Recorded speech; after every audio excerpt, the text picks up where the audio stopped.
Senhor Deus, obrigado por cuidar de nós. Obrigado por nos amar a tal ponto de não ter negado o próprio Filho, mas ter dado também por nós, Senhor, para que todo aquele que nele cresce não perecesse, mas tivesse vida eterna. Obrigado porque com o teu Filho o Senhor tem nos dado toda a sorte de bênçãos. E obrigado por nessa hora podemos, ó Deus, receber o melhor de todos os benefícios, de todas as providências, de todas as bênçãos que o Senhor pode nos dar, que é ouvir a Tua voz, Senhor, que é ouvir a Tua voz na Tua palavra.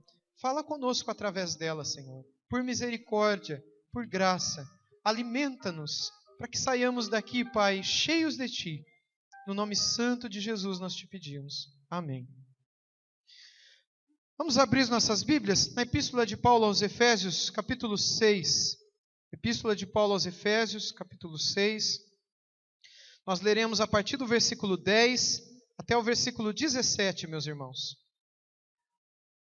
Efésios 6, de 10 a 17. Irmãos, há 2000 anos atrás, há 1900 anos atrás, período áureo, não é, do Império Romano, as relações sociais no Império Romano eram bastante diferentes das relações ocidentais do nosso século, né, dos últimos séculos, do tempo em que a gente vive. E é muito interessante que no contexto em que eles viviam naquela época, contexto de muitas batalhas, de guerras, não é? Bem diferentes das guerras que nós vivemos hoje em dia, onde quase não é necessária a presença de um soldado no campo de batalha, mas onde nós temos mísseis teleguiados e armas teleguiadas e, enfim, mísseis submarinos teleguiados, e onde a exposição física e humana mesmo é quase desnecessária. Naquela época não era assim, o contato era ferro com ferro, era olho no olho, era lança com lança, era queimar pessoas, era espada, não era arco e flecha, era bem diferente. E eles viviam naquela época um contexto de batalhas físicas seríssimas, e que Paulo nesse texto vai transformar num cenário de batalha também, mas espiritual. E é muito interessante que quando olhamos para esse texto, embora ele pareça bastante distante de nós, por causa dos instrumentos militares aqui apresentados, ele não está tão distante de nós, ele está muito próximo de nós. Porque bem próximo de nós, bem próximo da gente, está a batalha espiritual no dia a dia. Existe uma batalha espiritual na tua casa, lá dentro dela.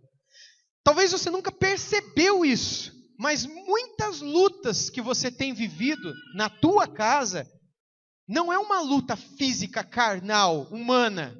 Aí você poderia dizer, mas porque você não conhece meu marido, você não conhece meu pai, você não conhece minha esposa, não conhece meu filho, não conhece o meu sogro, não conhece o meu genro. E talvez eu não conheça mesmo, mas o pouco que eu conheço da palavra de Deus, ela me deixa claro que por trás da carne e do sangue contra os quais nós lutamos lá dentro do nosso contexto familiar, estão espíritos imundos, malignos, que atuam para destruir a família. E ali eles constroem a maior de todas as batalhas que o ser humano vive, que é a batalha espiritual dentro do lar.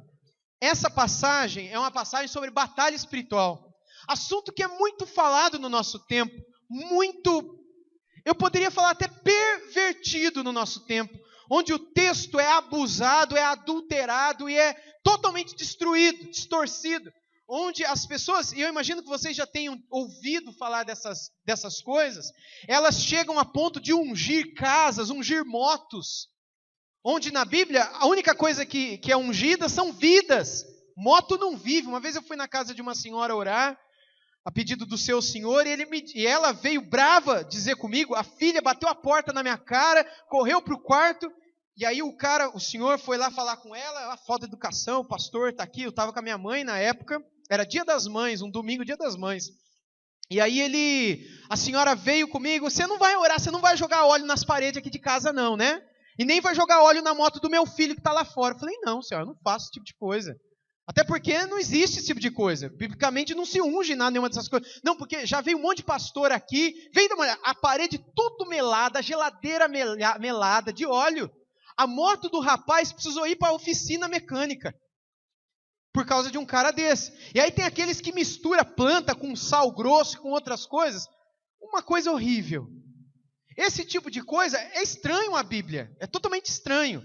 A gente sabe com que isso se parece. Se parece com ações de religiões afro-brasileiras. Essas religiões que a gente chama de macumba. Que realizam esses rituais aí. Que realizam esse tipo de coisa. Já me chamaram uma vez para expulsar demônio de uma jovem, tadinha. Eu cheguei lá, ela parecia carne de churrasco preparada. De tanto sal grosso e óleo. Molhada. E umas algas que eu não sabia direito o que era. E a pessoa cansou, e aí descobriram que eu era o pastor e morava no prédio. E aí foram me chamar, e desci eu com a minha família. Enfim, aí a história é longa. Mas existe essa compreensão errada de que o óleo, ele está relacionado à batalha. Isso para não falar aqueles pastores hoje em dia, tem padre que está fazendo isso também, que aluga helicóptero e voa sobre a cidade jogando óleo. Se caiu o óleo em cima da sua cidade, sua casa, é um pastor que fez isso. E eu sei, meus irmãos, porque existem pessoas também, dentro de igrejas cristãs, que nessa onda, porque é uma onda de batalha espiritual, e o texto fala de batalha espiritual, eles olham para o cenário dos animais e eles espiritualizam tudo. Eles alegorizam tudo. Nós somos do leão de Judá. E o leão, quando ele marca território, ele faz como? Xixi. Então nós devemos marcar o nosso território. Como? Assim mesmo. Assim mesmo. Aqui em nossa cidade, vocês estão fazendo cara estranha? Aqui em nossa cidade, pastores fizeram isso. Líderes espirituais fizeram isso. Indo para as entradas da cidade fazendo xixi. Para ungir a cidade. E alguém uma vez me disse, pastor, melhor que eles joguem óleo de cima e urine embaixo do que o contrário. E aí um dia um aluno me disse que em Belo Horizonte fizeram o contrário. Porque boa parte dessas coisas nasce naquela cidade. Temos que orar para aquela cidade. Meus irmãos, é uma visão totalmente distorcida da palavra de Deus. Eu tenho tido a alegria de ensinar para um grupo de pastores, lá em Três Lagoas. Eu vou uma vez por mês lá. Eu vou na sexta à noite e volto no sábado de manhã. Bate e volta uma vez por mês. Um grupo de alunos do seminário Martin Butzer, que são pastores de uma igreja batista lá. Um grupo de mais ou menos uns 10, 12 pastores. É uma igreja de 1.200, 1.300 membros, uma igreja batista. E esses pastores, eles não tinham uma formação, estão fazendo seminário. E aí eu vou lá uma vez por mês. E é impressionante porque eles faziam quase tudo isso.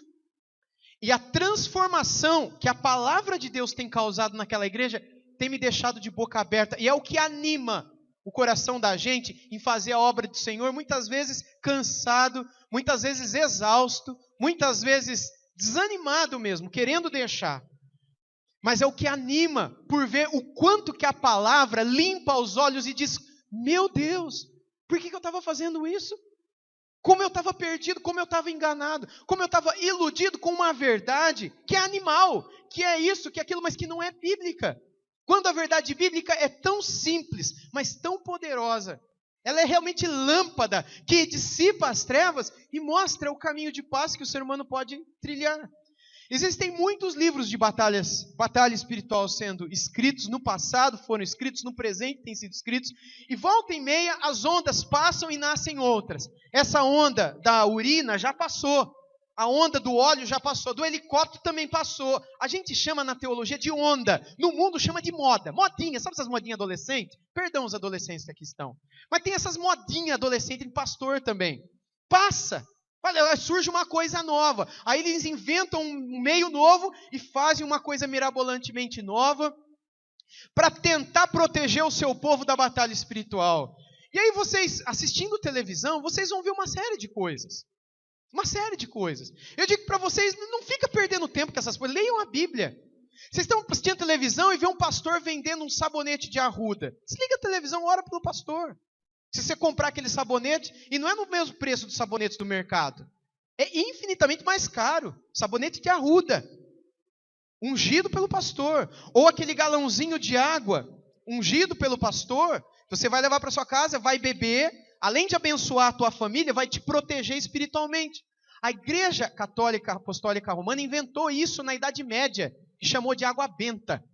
Os crentes estão agora usando isso com uma outra técnica, e aliás, de maneira muito pior, muito mais ridícula. Outros vendem vassoura, e teve gente aqui que já no passado, obscuro, comprou. Depois foi liberto por isso, né? Vassoura, para quê? Para vender, para varrer os espíritos de casa. Além de comprar a espada de São Jorge dentro de igreja e bater no marido, para expulsar os espíritos ruins. Gente, todas essas coisas acontecem dentro de igrejas. Dentro de igrejas. Eu falei aqui só um pouquinho. Essas coisas não tem nada a ver com batalha espiritual. Isso daí é esquizofrenia gospel. Mas não é batalha espiritual. É loucura de gente que não quer ler a Bíblia, mas quer inventar coisas sensacionais. Porque o povo que também não conhece a Bíblia vai atrás do sensacional. Muitas vezes, a Bíblia aponta um caminho que não é sensacional. Não tem algo físico para eu pegar, para eu levar para minha casa. Então, aquilo lá é pouco, parece pouco.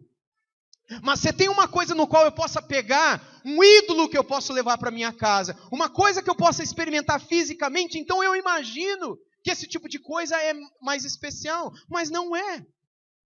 A Bíblia é claríssima no que diz respeito a batalhas espirituais. Tomem cuidado. Esse movimento não é só no meio dos evangélicos, não. Viu? No meio dos católicos também tem, dentro da renovação carismática católica, está cheio disso daí também. Cheio dessa onda de achar que tudo é demônio e se prega mais o demônio e se expulsa mais o demônio do que se louva o nome de Jesus Cristo durante as missas ou cultos ou encontrões que eles fazem. Nós, meus irmãos, como um povo a quem Deus tem, por misericórdia, dado sua palavra e aberto os olhos, em primeiro lugar, nós precisamos olhar com compaixão para essa cegueira. Olhar com compaixão, porque isso é artimanha do diabo, meus irmãos. Isso também é batalha espiritual. Isso tudo é uma batalha espiritual.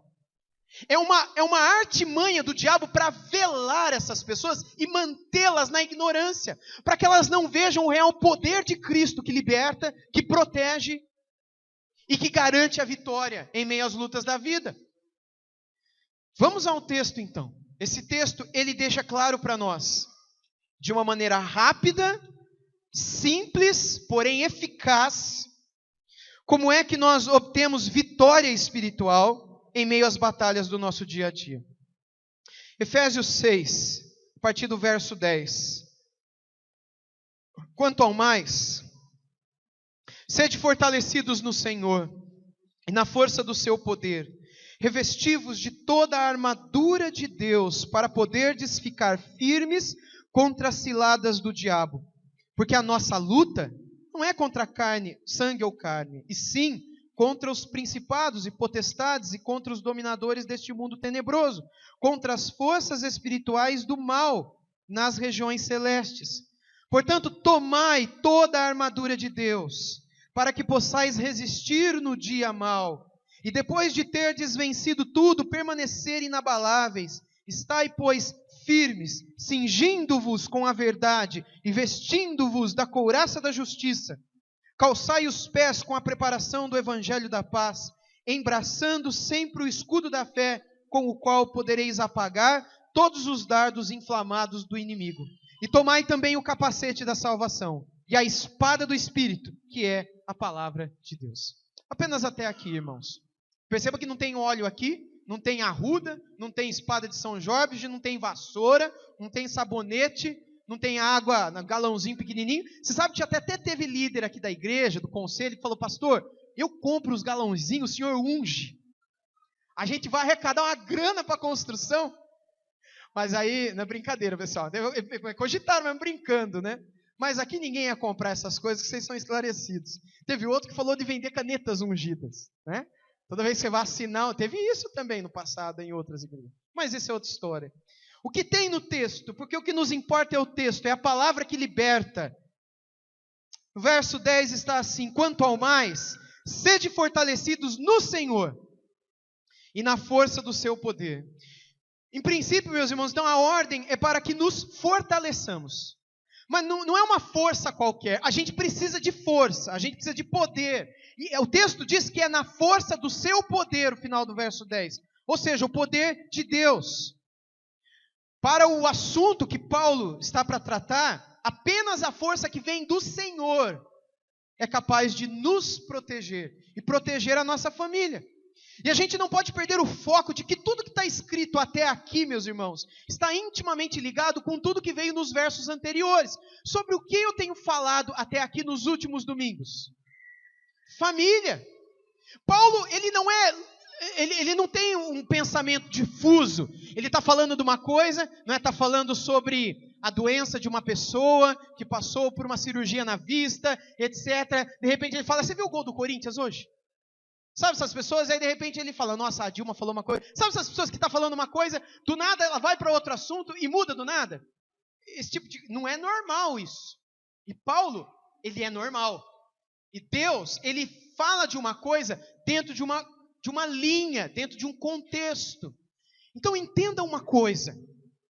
O maior texto bíblico sobre batalha espiritual está dentro de qual contexto? Família. Família. Não é interessante isso? O maior texto sobre batalha espiritual não está dentro do contexto de igreja. Porque a maior batalha espiritual não acontece dentro da igreja, acontece dentro da sua casa.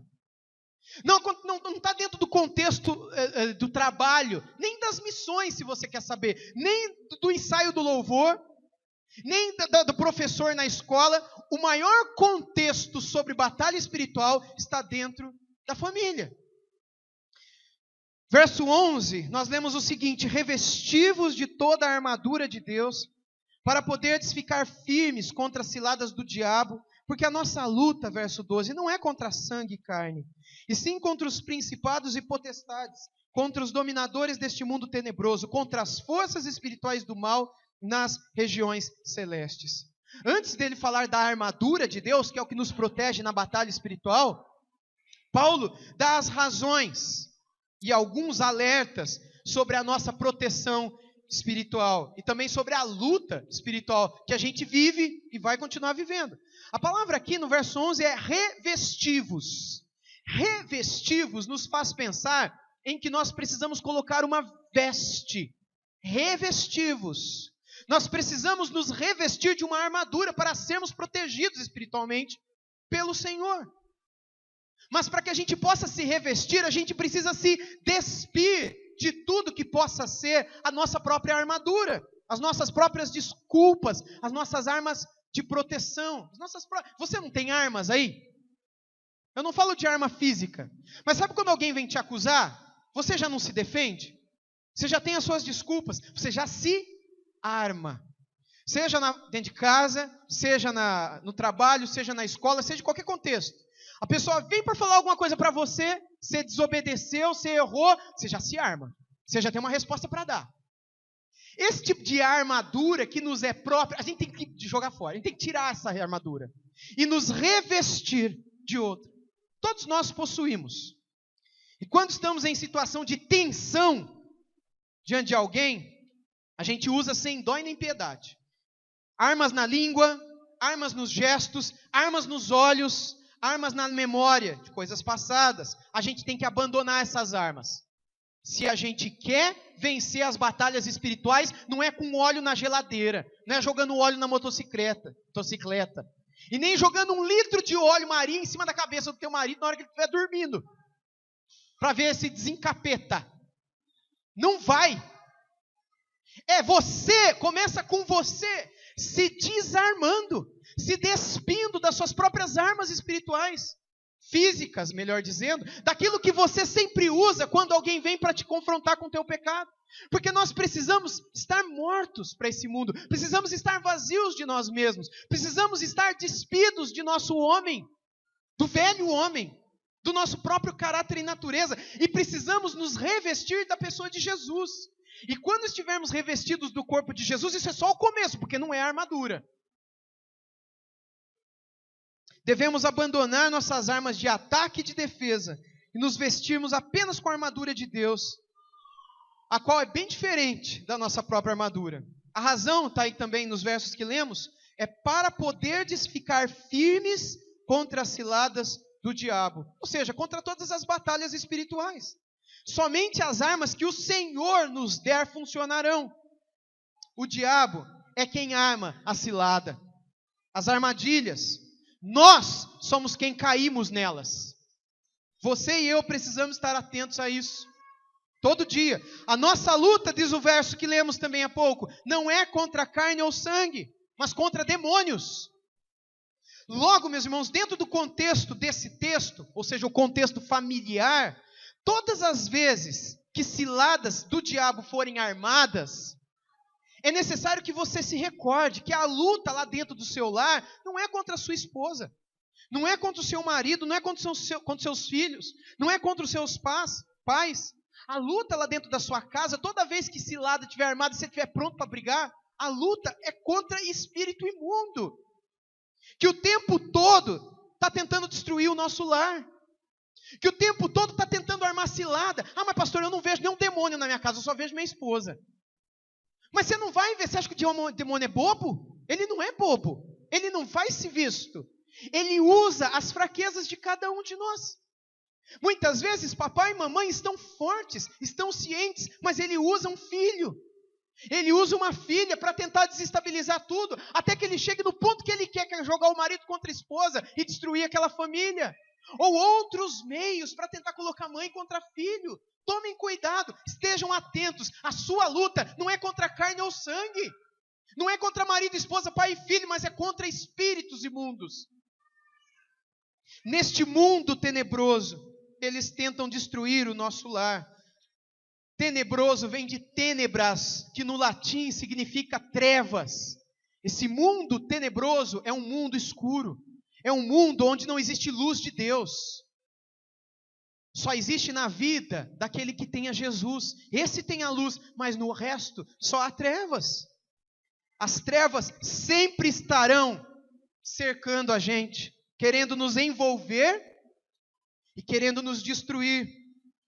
E somos, enfim, tão lentos, tão devagar, somos tão lentos para perceber a treva, somos tão lentos para perceber esses espíritos imundos entrando dentro do lar da gente, que ao menor descuido, em meio às batalhas espirituais dentro dos nossos lares, rapidamente começamos a lutar contra carne e sangue.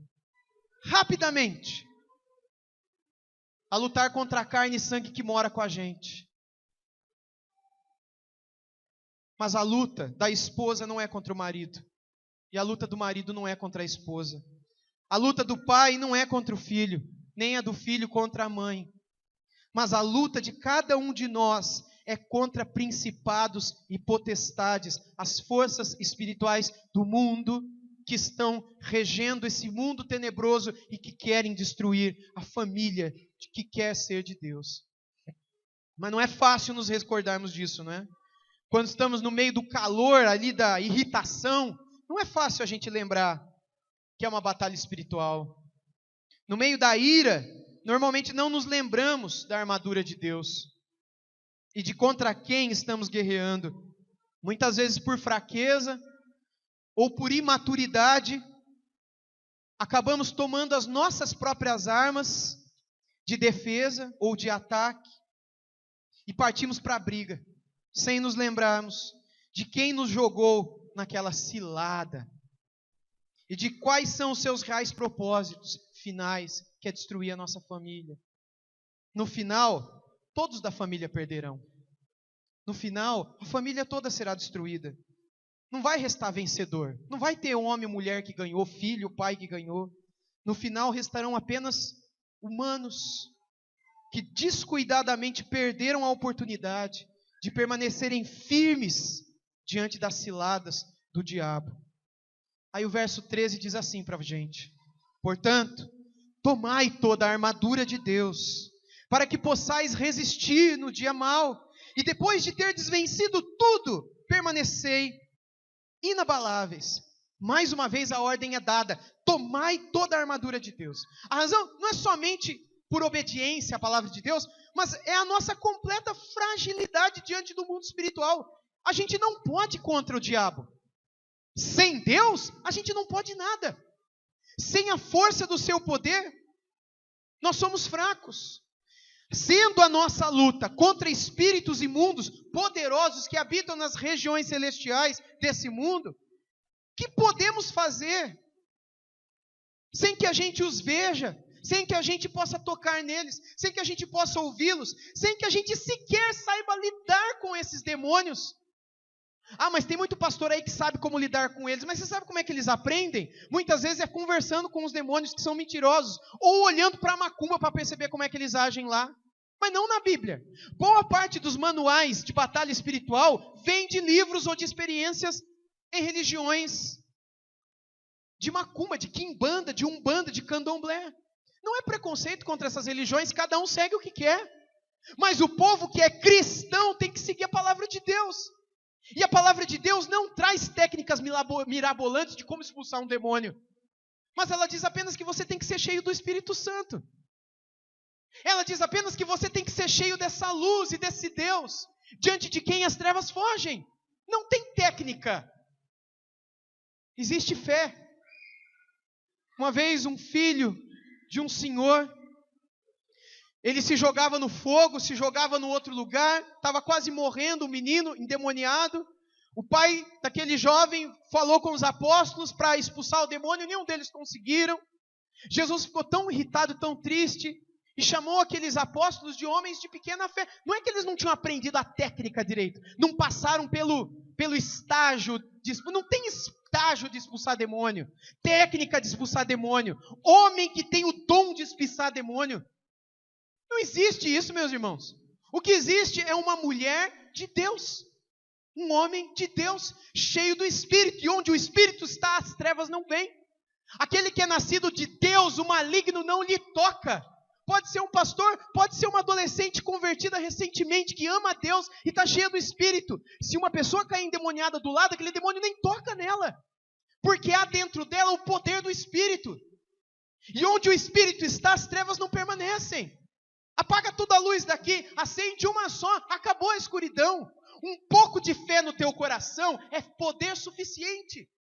Mas quando não se tem esse pouco, corre-se atrás das mirabolias, nem sei se essa palavra existe.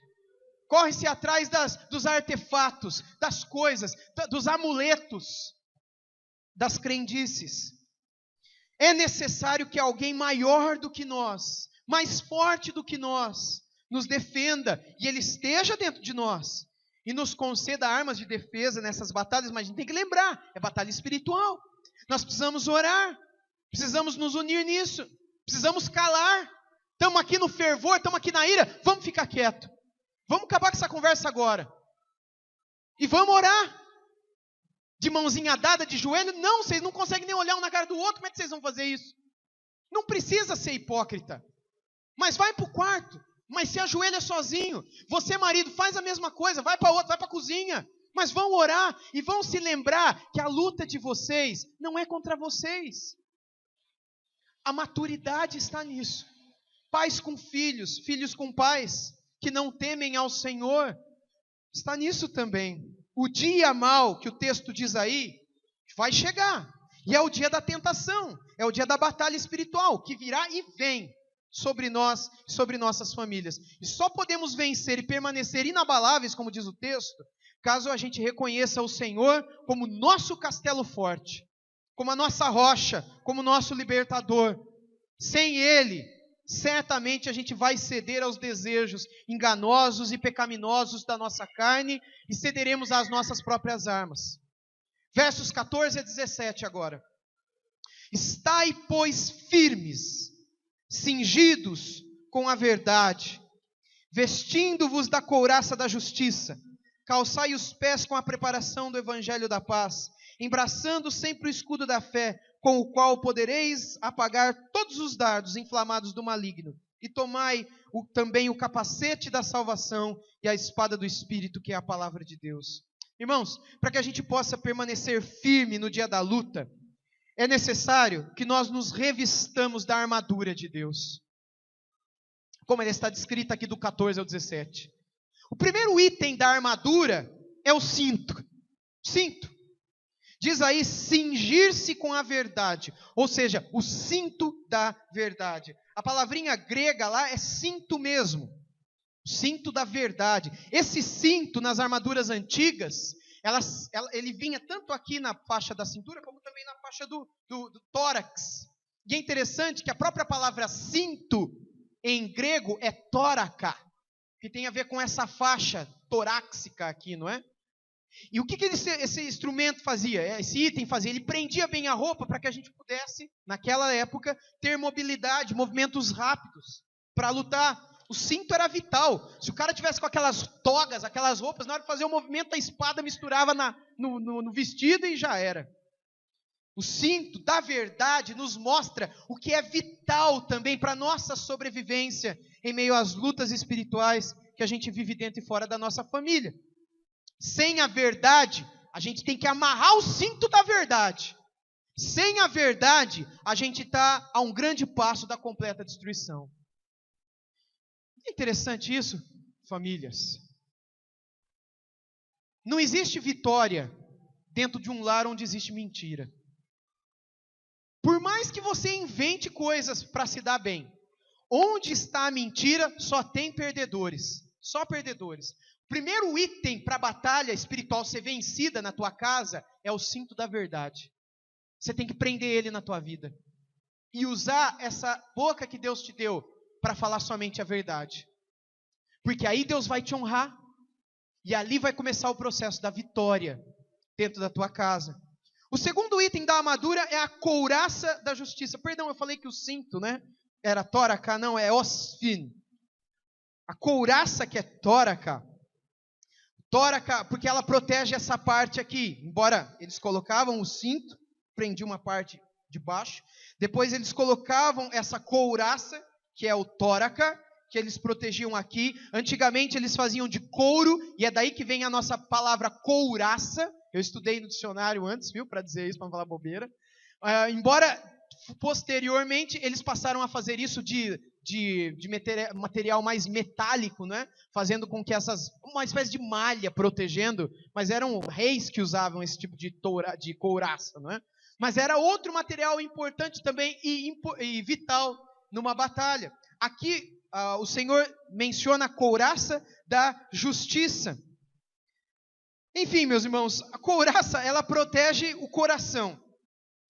Muita gente associa esse texto com o texto de Isaías 59. Não precisa abrir não, eu vou ler.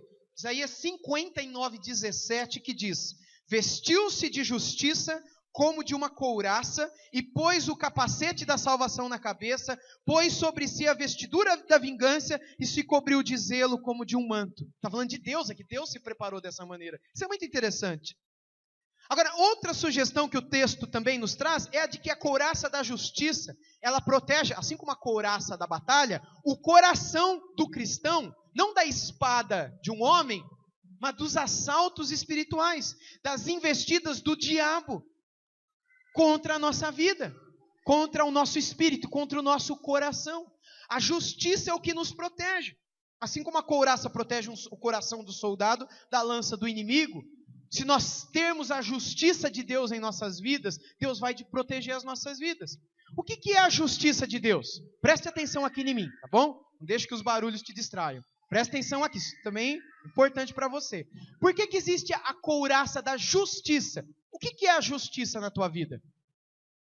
A justiça na tua vida te recorda daquele tempo no teu passado, quando você era um condenado. Quando você não era justificado, quando havia uma condenação sobre a tua vida. Mas veio Cristo e morreu no teu lugar. Você se arrependeu, se converteu a Cristo, entregou tua vida a Ele. Agora você não é mais um condenado, mas um justificado.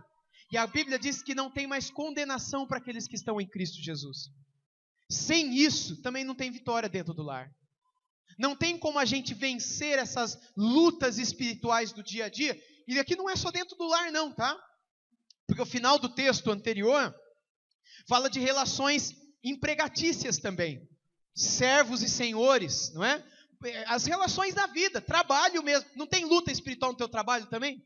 Não tem hora que você tem vontade de pegar as tuas próprias armas e resolver os teus próprios negócios? Não tem hora que você tem vontade de resolver do seu jeito as coisas lá no trabalho, na escola, seja lá onde for, ou na rua, ou no trânsito? Em toda a área da vida. Sem a justiça de Deus, a gente não vence nada, meus irmãos. Sem a justiça de Deus, nós já perdemos. Nós já entramos derrotados, porque a gente luta contra os homens sem nos esquecer de que não é contra os homens que um cristão verdadeiramente luta. Um cristão só luta contra demônios e não contra outros homens. Quando um outro homem vem para te dar um tapa na cara, o nosso mestre nos ensinou a fazer o quê? A virar a outra face e a orar por ele. E se ele tiver com fome, dá uma maçã para ele. E se ele tiver com frio, dá a capa para ele. E se ele falar, caminha comigo 1 milha, caminha 2 com ele. Isso o nosso mestre fez. E ele diz que se você quiser segui-lo, negue a si mesmo, tome a sua cruz e faça o que ele fez. Senão você não é digno de ser um cristão. E nem cristão você não é. Você acha que você vai viver isso sem batalha espiritual? Você acha que a vida de um cristão vai ser um mar de rosas? Não vai. No mundo vocês terão aflições. Eis que eu vos envio, não como qualquer coisa, mas eu vos envio como ovelhas em meio aos lobos, disse o Senhor Jesus para os seus discípulos. Eu vos envio para esse mundo onde vocês serão como ovelhas, no meio de lobo. Sejam simples como as pombas, mas prudentes, que nem a serpente. Façam tudo o que eu já disse que vocês têm que fazer.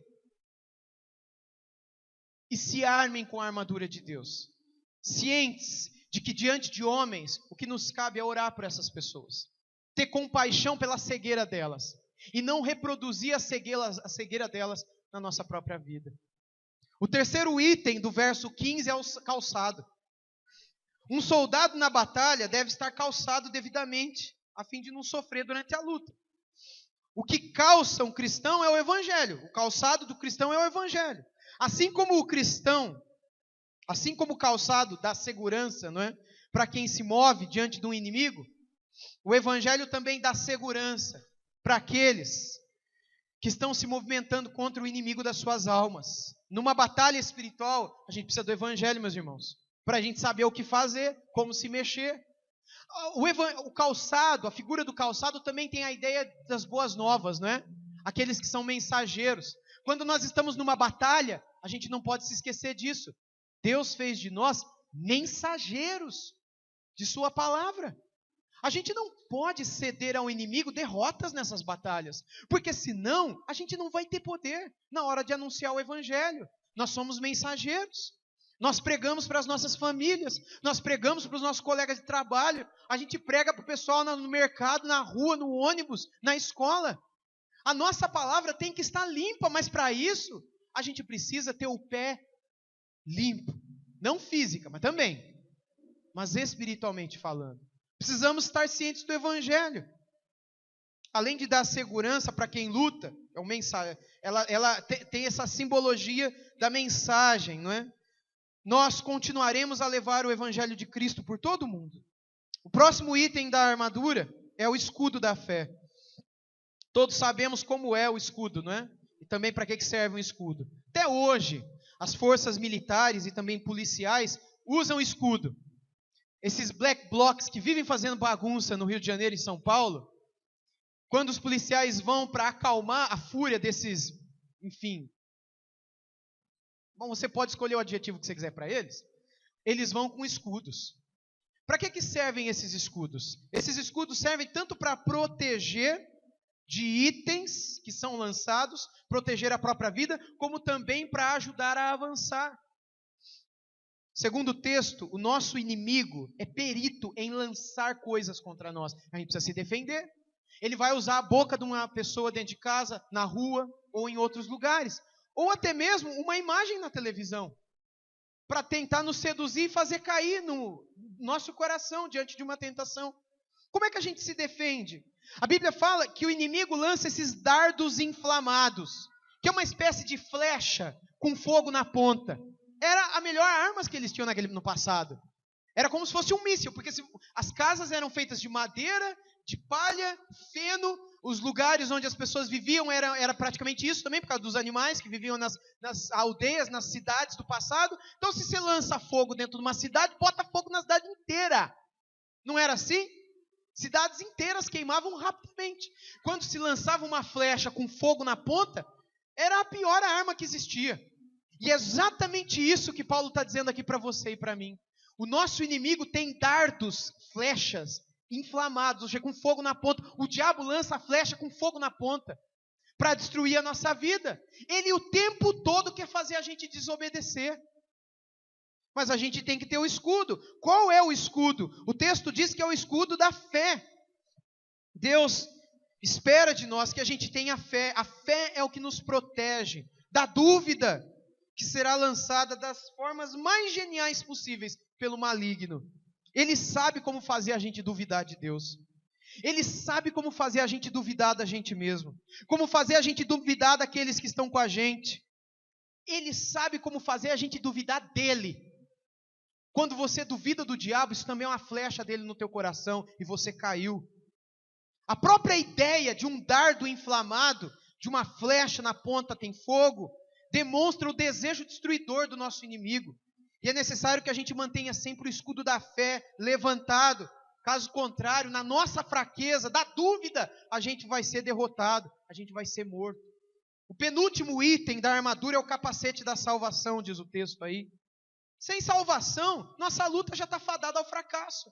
Se você está entendendo tudo que eu estou falando e você sabe que você não entregou tua vida a Cristo, entenda, você está em grande perigo. Ou você acha que entregou tua vida em Cristo, mas no mundo você vive como se você não fosse cristão.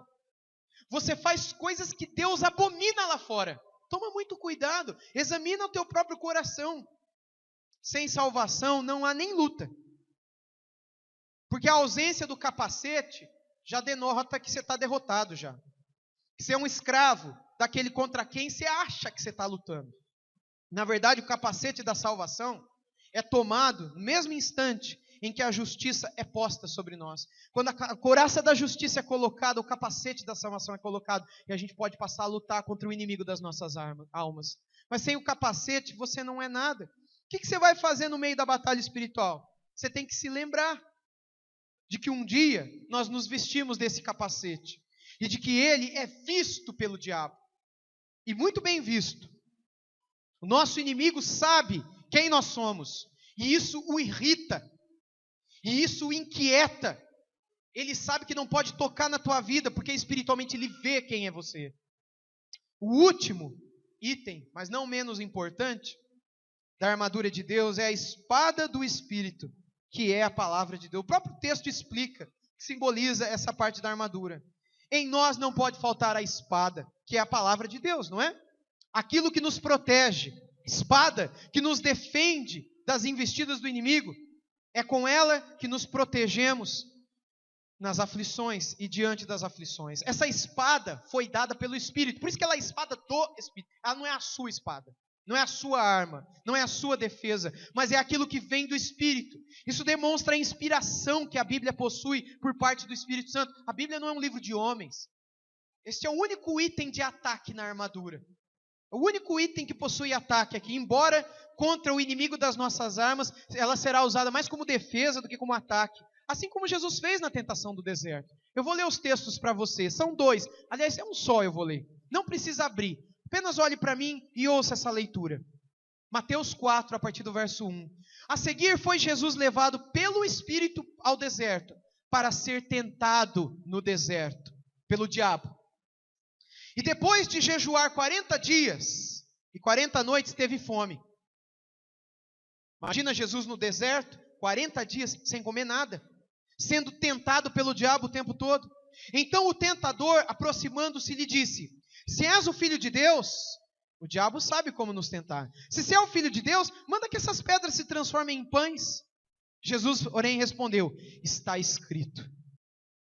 Está escrito aonde? Na palavra de Deus, na Bíblia Sagrada. Nem só de pão viverá o homem, mas de toda palavra que procede da boca de Deus. Está no Antigo Testamento. Então o diabo levou a cidade santa, colocou no pináculo do templo e lhe disse: se és o Filho de Deus, atira-te abaixo, porque está escrito: Aos seus anjos ordenará a teu respeito que te guardem, e eles te susterão nas suas mãos para não tropeçares em alguma pedra. Isso aqui está no livro dos Salmos. O diabo conhece a Bíblia mais do que você. Jesus respondeu: também está escrito, disse Jesus, não tentarás o Senhor teu Deus. Jesus respondeu com a Bíblia de novo. Tem um monte de gente aí querendo tentar a Deus. Vou fazer prova com Deus. Cuidado com essas bobeiras também. Quando se fala provar a Deus, não é provar de colocar contra a parede, mas é de degustar, gente. Fazer prova de mim não é colocar Deus contra a parede, mas é provar, assim como você prova uma macarronada. O senso da palavra é esse. Vou fazer prova de Deus. Tudo bem, você vai entrar no quarto e vai orar? Não, vou colocar Deus na parede, ver se Ele é Deus de verdade. Você é louco? Fazer prova de mim é desfrutar de mim. É nesse sentido que o texto bíblico... Enfim, Jesus lembrou da Bíblia aqui e disse: não tentarás o Senhor teu Deus, está escrito. E aí pela terceira vez levou o diabo, Jesus, a um monte muito alto, mostrou-lhe todos os reinos do mundo. Agora é um mentiroso, né? E a glória deles, e lhe disse: tudo isso te darei, se prostrado me adorares. Você acha que o diabo tem poder para fazer isso? Tudo bem. Então Jesus lhe ordenou: retira-te, Satanás, porque está escrito: ao Senhor teu Deus adorarás, e só a Ele darás culto. Com isso, o diabo deixou, e eis que vieram os anjos e o serviram. Eu quero encerrar dizendo para vocês o seguinte: diante das insistências do maligno, do diabo, para destruir Jesus, 40 dias sem comer no deserto, para fazer Jesus cair em tentação, para fazer Jesus pecar, para fazer Jesus murmurar, para fazer Jesus brigar, para fazer Jesus errar, diante de tudo isso, o tempo todo, Jesus o atacou em respostas usando a própria palavra de Deus. Ele usou a Escritura, está escrito. E assim todos os cristãos devem conhecer bem também as Escrituras, a fim de saírem vitoriosos em face às batalhas espirituais que vivenciam, tanto dentro quanto fora de seus lares. Meus irmãos, não existe batalha espiritual que não possa ser vencida pelo povo de Deus. O Deus do seu povo está com o seu povo. Ele está no nosso meio. Ele está conosco. E estará todos os dias, foi a promessa dele. Nós não temos o que temer. Nós apenas temos que nos lembrar quem nós somos. Quem é você? Quem sou eu? Para apontar para o rosto de alguém e reclamar e acusar? Quem sou eu para ficar acusando, fofocando, falando mal da vida do outro? Quem sou eu? Quem é você? É algum deus, alguma deusa que nunca pecou, que nunca fez nada de errado contra ninguém, nem para ninguém? Quem sou eu para não perdoar quem erra? Quem sou eu para não perdoar e também para não pedir perdão? Meus irmãos, a gente precisa lembrar quem nós somos. Nós somos pequenos. Como diz a canção, nós somos como vapor. Nós somos como uma onda no oceano. A gente se dissipa e acaba. E como diz a outra canção, se Ele não for a nossa rocha, se Ele não for a nossa segurança, e se a gente não for dEle, a gente não é nada. E o diabo vai usar esse nosso nada para destruir a nossa vida. Famílias, unam-se no Senhor. Unam-se no Senhor. Se isso for difícil no começo, porque não é tradição dentro da sua casa, comece sozinho, cada um por si. Quando está viajando, quando está fazendo compras, quando está cozinhando. Mas comece a orar pela família. Comece a orar pelos amigos. Comece a orar para aquelas pessoas que você tem vontade de falar mal no Facebook. Antes de digitar qualquer bobeira lá. A nossa luta nesse mundo não é contra carne ou sangue, mas é contra espíritos, potestades, principados. Nós somos o povo de Deus. O povo de Deus é chamado para sair da mediocridade e para olhar com olhos espirituais para a maldade que há nesse mundo. Que Deus, em sua bondade e misericórdia, possa trazer muita maturidade para cada um de nós. Muita maturidade e proteção também. Eu gostaria de encerrar esse culto cantando com vocês essas duas canções, porque elas são uma forma de resposta nossa à palavra de Deus. É uma forma de eu e você cantar a Deus, dizendo: Deus, eu creio nisso. que eu não sou nada, mas o Senhor é tudo em mim. E de cantarmos que Ele é a nossa rocha, Ele é a nossa segurança. Vamos ficar em pé e vamos cantar ao Senhor.